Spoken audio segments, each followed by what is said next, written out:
Welcome, Dr. James Beckett, Sports Card Insights. Another box battle or box review. Hobby boxes from Panini. Thank you, Panini, very much. I've also got some retail stuff coming from Panini and others that I won on Huggins & Scott, and I'll do a review of those.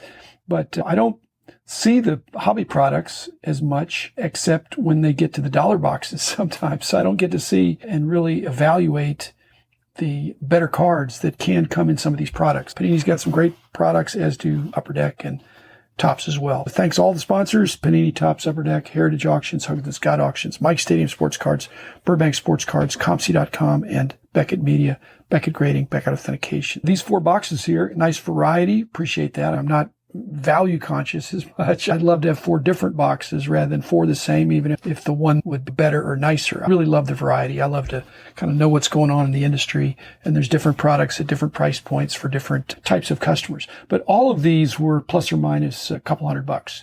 So some were a little bit less, some were a little bit more. My little tournament here is to figure out which would I rather have if I could only keep one, or which one would I want to buy a second box of. Which one would I think, oh, I'd like to go ahead and complete that set, or that was promising, and I have a little twist on that today as well. Those are some of the things I think about when I'm opening the boxes. As I said, it's the main chance I have to get a card that's worth more than $10, because I don't expect to get recent cards that have a value greater than $10 in the dollar box. If there's a $5 card, a $10 card, that's okay. But more than that, it's pretty, and they're nice cards. All the companies, sometimes the better inserts have the more flamboyant design. So you can see right off there, it looks like there's a lot of detail that was associated with the design and graphics on that card. So anyway, set up the tournament. The semifinalists in one bracket, I didn't seed them. I compared them similarly. It's 2022 Legacy Football, 2022 Prestige Football, and then Recon Basketball 21-22 and 22 Absolute Baseball. So I paired off basketball and baseball, the Recon versus the Absolute.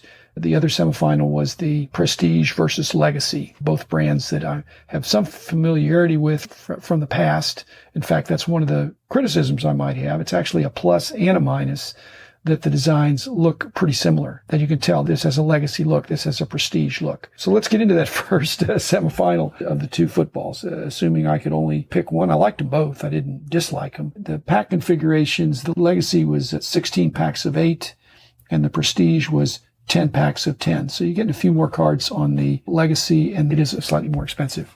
So what did I like? First of all, even just the word Legacy versus Prestige connotes Legacy sounds older. It's got Joe Montana on the box, whereas Prestige had Trevor Lawrence. What does that tell you? They both have some veterans and legends in their base set. Legacy, I got 2 of the mini cards in my box without having to do any tearing. And I liked the regular design, the legends, the rookies. The distinct aspects makes it easier for me to sort. As I've said, I don't do numerical sort as much as I do alphabetical sort now. Grouping like players is good. I did get numbered card of Malik Willis. I don't know if I'd say highly touted quarterback, but the quarterback from Liberty, that it's hard to say. But the sports card insight is don't give up too early on quarterbacks, especially quarterbacks that have some kind of mystique, some kind of a story, some kind of a narrative. So I'll at least be a hold on the serial numbered Malik Willis that I got and see what happens. A lot of mention on the box about ultra rare inserts and dare to tear. Again, the only time I find the dare to tear cards are when they're torn and they're in the dollar boxes. And I never find one that hasn't been torn to tear or not to tear. It's pretty hard not to tear. But these ultra rare inserts, I always figure what the ultra rare inserts are the ones I didn't get. And in truth, I did not get them. The Lore and the Destiny, I think, are 2 of the tougher touted on the box. Those are 2 that don't even have parallels. Just the insert itself is tough. The other inserts all had levels of parallels.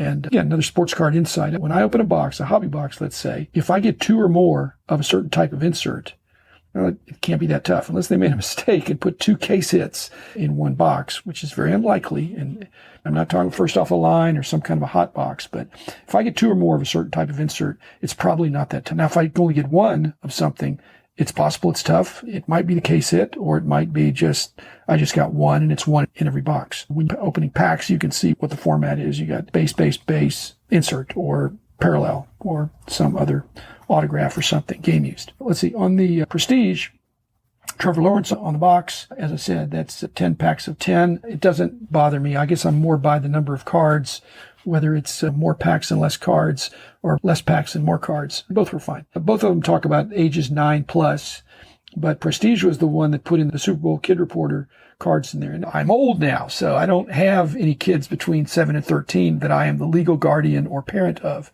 It didn't make any mention of grandparenting or anything else, and so I don't know what the deal is there. I guess if you did get a winner, you could trade it off, but I'd rather have 5 regular cards. There are no design considerations on these Kid Reporter cards, just a code on it. The other aspect of Prestige, it applies also to Legacy, but especially Prestige, is that I take off points for the design being too similar. The last couple of years, if you look at it closely, you can see under the Prestige, it'll give the year, and that's helpful, but you've really got to look at that, or it's at the top instead of at the bottom. So it's not exactly the same. But Burbank Sports Cards, Rob Veras, he sorts by year.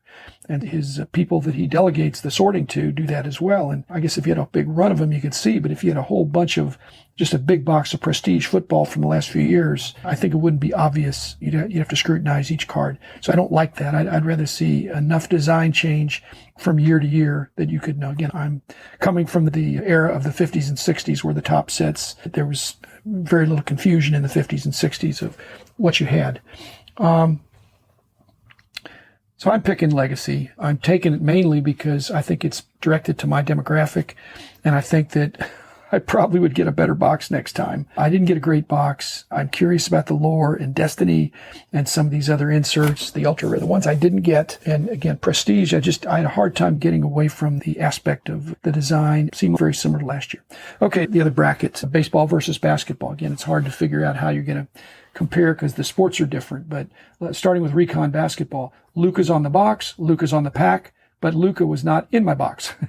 I did not get a single Luka in this box. And it just shows that the card companies are not putting together special boxes for anybody, for breakers or for content creators or big customers or anonymous customers. So for whatever reason, with all the advertising about Luka on the box, on the pack, not in my opened group of cards that I got. So I really don't think that should happen.